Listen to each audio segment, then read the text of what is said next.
আন্তর্জাতিক অপরাধ ট্রাইব্যুনালে মানবতাবিরোধী অপরাধের আওয়ামী লীগের সাবেক ক্ষমতাচ্যুত প্রধানমন্ত্রী শেখ হাসিনার যে রায় সেটি কিন্তু একটু পরেই ঘোষণা করা হবে এবং আমরা দেখছি সেটিকে কেন্দ্র করে পুরো ট্রাইব্যুনাল এরিয়া জুড়ে যে নিরাপত্তা সেটি কিন্তু নিশ্চিত করা হয়েছে। ঠিক এখন আপনাদের মধ্যে দেখানোর চেষ্টা করছি যে ঠিক যে মূল ফটকটি রয়েছে এই ফটকে কিন্তু যে প্রত্যেকটি কিন্তু তাদের যে কার্ড রয়েছে সেই কার্ড চেক করে কিন্তু ভিতরে ঢুকতে দেওয়া হচ্ছে এবং যারা ঠিক আছে যারা বহিরাগত তাদেরকে কিন্তু এখানে যে কোনো রকমভাবেই কিন্তু প্রবেশ করতে দেওয়া হচ্ছে না। আমরা দেখছি তাদের যে তল্লাশি সেটির মাধ্যমেই কিন্তু এখানে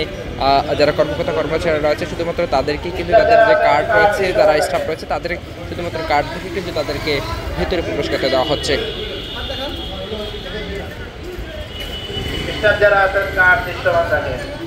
যদি একটু জানিয়ে রাখতে চাই যে আমরা দেখছি ঠিক যে প্রত্যেকটি গেটেই কিন্তু একই রকমভাবে যে তল্লাশি সেটি কিন্তু চলমান রয়েছে এবং যারা কার্ডধারী রয়েছে বা যারা এখানকার কর্মকর্তা কর্মচারী রয়েছে শুধুমাত্র তাদেরকেই কিন্তু এখানে প্রবেশ করতে দেওয়া হচ্ছে।